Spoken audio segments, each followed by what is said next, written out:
Hi guys! For today's video, gagawa po kami ngayon ng DIY costume.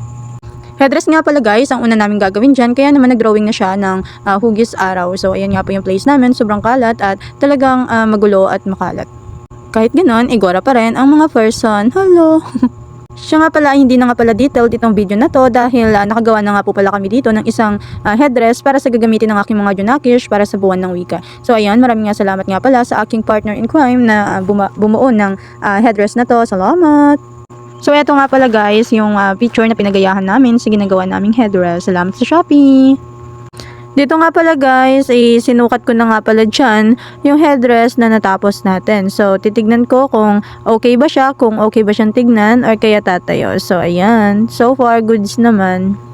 Ayan nga guys, alam nga lang ng isang araw, natapos na nga natin ang 11 na headdress. Ipapagamit ko nga pala ito sa kanila dahil sa gaganaping sabayang pagbigkas at talumpati. So, ayan. Ayan, dahil wala nga po pala akong pambili ng mga gagamitin ng mga bata, gumawa na nga lang po ako ng DIY.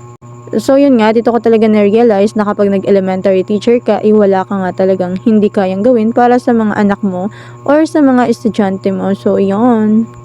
Ayan nga guys, dahil natapos na nga po namin yung 10 headdress na ginagawa namin, gumawa naman nga po pala kami dyan ng pakpak.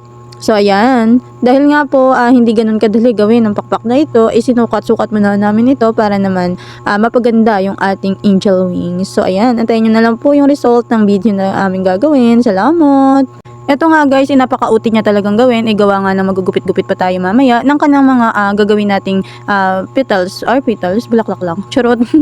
Yan nga, yung wings na gagawin natin. So, ayan, ginupit-gupit ko na nga pala dyan. Isinimulan na rin nga pala namin dito, guys, yung paggupit po ng whole part ng ating angel wing. So, ayan. Ayan, dahil marami na nga po pala nagawa ang ating partner, kaya naman, alam kong pagod na siya, kaya ako na po ang nagtuloy sa paggugunting ng ating pakpak dyan. So, ayan nga guys, iniingatan ko nga pala ang paggupit dyan dahil baka madali ang ibang part na hindi dapat magunting. Hello! So, ayan.